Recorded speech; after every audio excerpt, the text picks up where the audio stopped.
Welcome to CTV News, Your Canada. It is Friday, March the 14th. We'll bring you profiles of fascinating Canadians and stories about your community. Thanks for watching.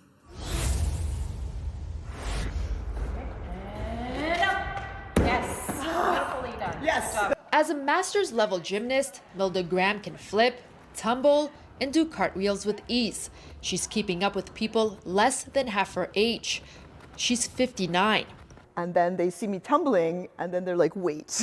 So it's really fun to kind of push the boundaries of people's expectations. The gymnast has always loved the sport, playing competitively on and off for decades. Something kept pulling me back. I think it was my inner child. Just really loved gymnastics as a kind of a pure expression. Warming up and doing stretches is a vital part of her routine. Graham says the key is listening to your body. You get a personal teaching experience of your own body to understand what you must accommodate. Graham has a serious competitive side too. In May, she will be competing at an international gymnastics competition in Germany. And although she was born in the US, Graham is hoping to bring back a medal for Canada.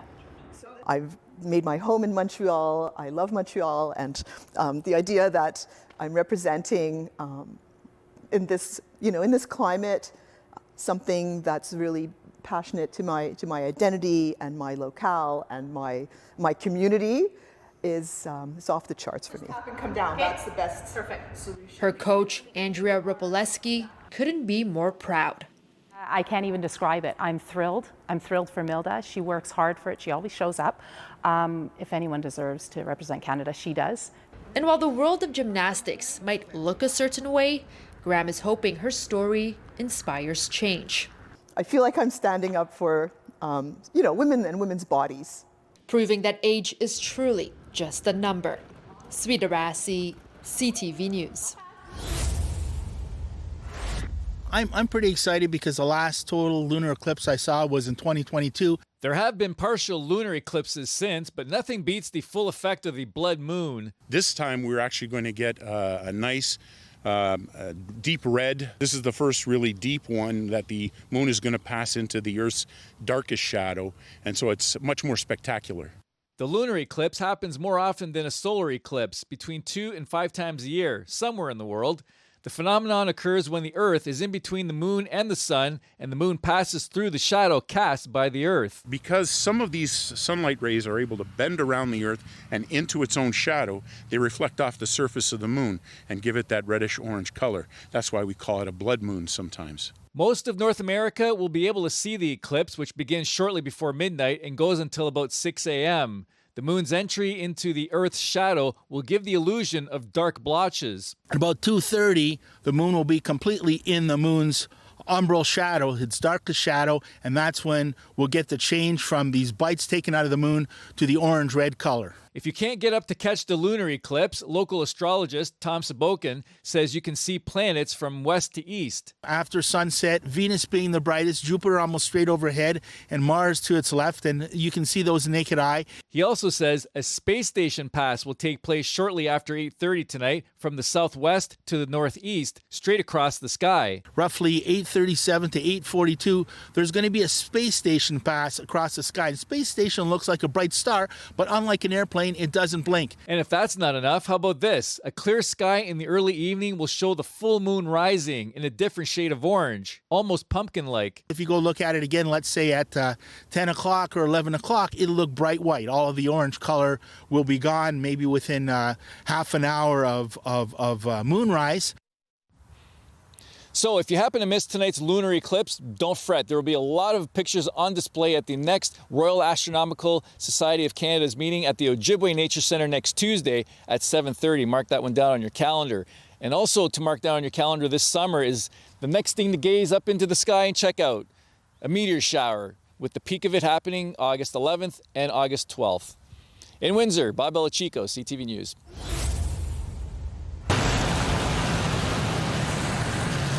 The Princess Theatre sits empty, as it has for the last few years, for sale or leased by the owners who insist the building remain dedicated to the arts.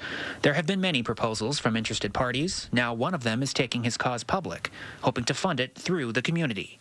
Somebody's got to do it, or at least try, and we're going to give it an honest shot. David Stupnikoff describes himself as just a guy with a goal. Running the numbers and running through it for the last 8 months and working with contractors and architects, we came to a number that is the feasible price from start to finish. He admits that number is large, $9.2 million. The reality is it costs more to fix the building than it does to buy it. The plan would include renovating the main floor into a performing arts venue complete with a stage. The balcony would be fixed, the basement theater restored, the building remediated, and the long-closed upper floor converted into workspace for artists. Speaking with a lot of people, and even the people fiscally I respect the most, nobody said it's a terrible idea. I just don't want it to be like another bar. Reactivating the 110-year-old building, a popular idea on White Ave. That makes sense. This is the heart of the city. So it should happen. To have another iconic venue like the Princess be brought back to life would be an absolute gift to the community. Stupnikoff hopes to get the project classified as a nonprofit. If it fails to take off, Stupnikoff says he'll donate the money to the Stollery Children's Hospital. He sees the Princess as a building that could serve the community for another 100 years if taken care of. Honestly, the more I stand here, definitely the more hopeful I am with this, for sure. In the meantime, it will depend on Edmontonians whether this project gets off the ground. Connor Hogg, CTV News, Edmonton. Lending a helping hand and supporting your community. That's the idea behind a new initiative. A more reliance on food banks. We know that it's growing, and we just said, well, look, let's do something. The FastFeed campaign is taking place during the holy month of Ramadan. The Canadian Imams launched the initiative to help combat hunger and food insecurity impacting people here at home and across the country, asking Canadian Muslims and community members of all backgrounds to give what they can. Hunger has no borders. Right, hunger doesn't attack or keep in one community. And we know that across Canada, people have the same issue with food insecurity. Partnering with North York Harvest Food Bank for the FastFeed initiative, every monetary donation helps the food bank purchase essentials to tackle an ever-growing need. You know, food banks are not the solution to food insecurity or poverty, but at the same time, for so many people, they are the only support that is available.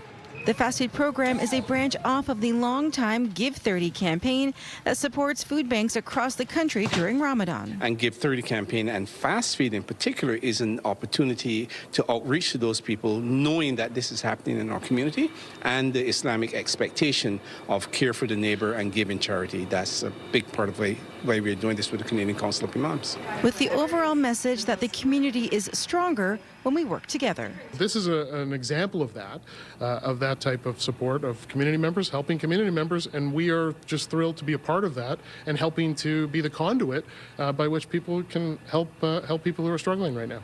The FastFeed initiative runs through until March 29th, but you can make a donation anytime by visiting give30.ca or by visiting northyorkharvest.com. Jessica Smith, CTV News, Toronto. Her mom arrived in Calgary in 1982 from the Philippines. Jasmine Ate was born here, but didn't know much about her mom's journey to Canada until she started working on this exhibit called Hallow Hallow. It was really enlightening to hear a bit about her time back in the Philippines, how she grew up.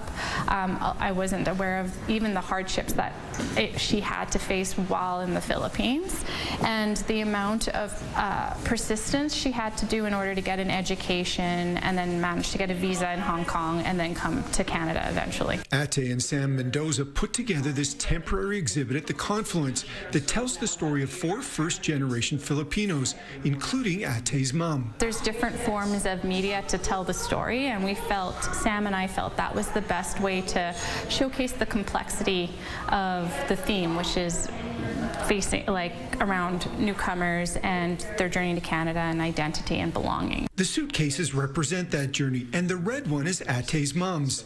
The interactive part of the exhibit are these boarding passes where visitors can share their stories. The immigration story is always evolving, and it's been really great to work with the Confluence team and see how they've they've evolved with the times and enabled these kinds of exhibits to showcase. And I think it's a beautiful parallel between what's happening now and the past. Lindsay Berun says it's been one of the goals at the Confluence to broaden the stories told here, something different than the narrative over the last 50 years. We feel like there's so many different communities in Calgary that we wanted to tell the stories of, so we created this temporary exhibit space so that we can share those stories, and we can do it quite quickly rather than trying to change the entire permanent exhibit. The temporary exhibit will run until the end of July.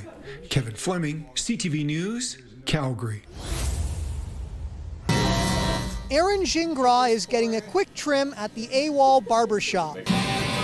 Then after the cut, he pays it forward for the next client. I just want to be a part of it. Yeah, I think it's important to give back. Everybody's going through a tough time, and it's important to help out where you can. This idea started by owner Ashley Willett a few weeks ago, where clients contribute to buying a haircut for a stranger, similar to how people pay it forward in a drive-through for coffee. Essentially, we're like a therapist to our clients.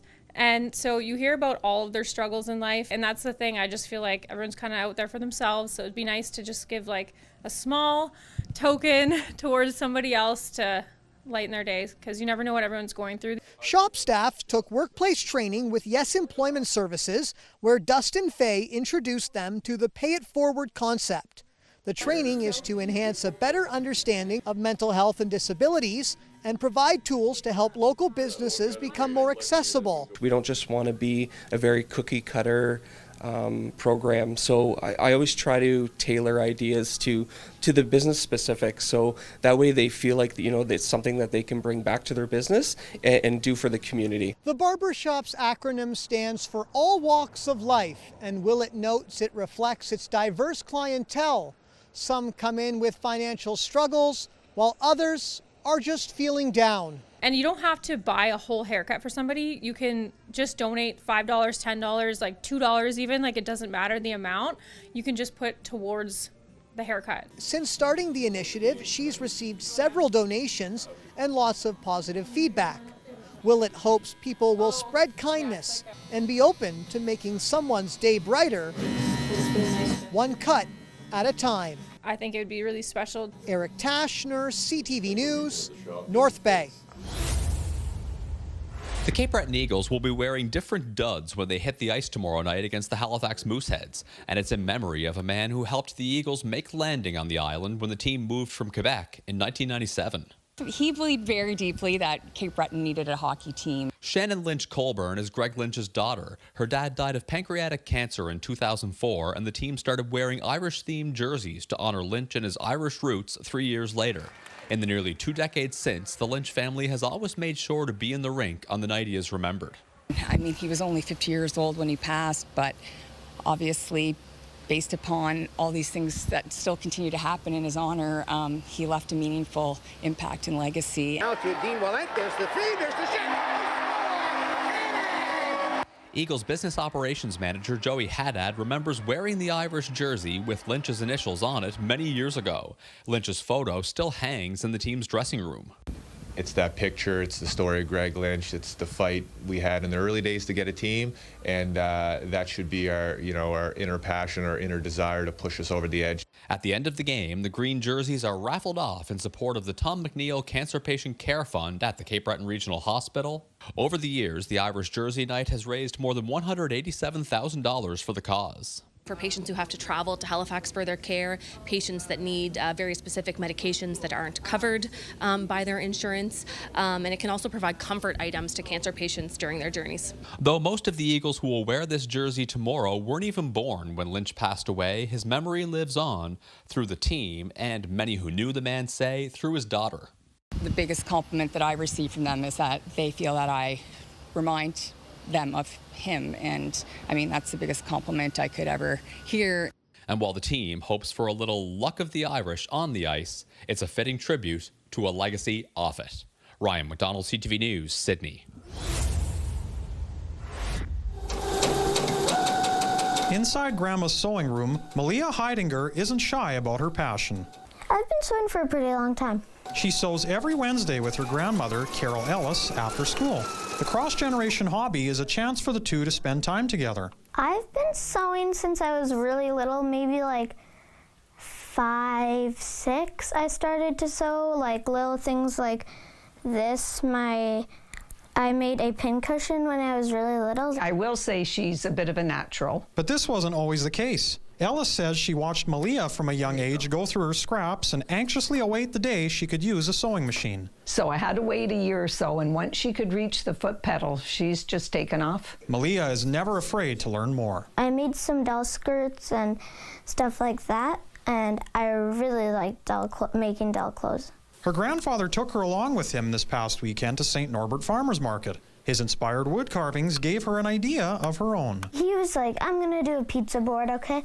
And then, like, once I heard that, I was like, pizza's really messy and I know how to sew. I could make homemade napkins. And those cloth napkins displayed alongside the pizza boards have become a big hit. Mila made her first sale this weekend. She was just thrilled to say, Mom, someone bought my napkins. She just had a sparkle in her eye and so proud that someone had bought something that she had made and they wanted it. Malia's mother says she hopes her daughter can join the youth market at St. Norbert's this June. Organizers started inviting young crafters to set up shop a few years ago. Since then, it's been showing off the skills of a new generation every summer. It was great to see all of the new families that were out, all of the creative spirit that starts at a young age. Malia's grandmother said she is very proud seeing her granddaughter continuing the legacy of sewing in their family. I think it's in your genes. You just love it. Malia is going to keep honing her craft to make sure she's ready for some summer sewing sales. Joseph Bernacki, CTV News, Cooks Creek. Hi, Co. This is our hangout for today, joined now by Chris McCredden. Chris, just talking about Pi Day tomorrow. This is a preview. So today is March 13th, but tomorrow you are getting ready for a special lunch rush. It's going to be huge. Pi Day from noon till 3:14. Basically, we're doing our classic famous margarita, $3.14. It's going to be pretty awesome. Got to make sure you download that voucher. Got to make sure you get here early.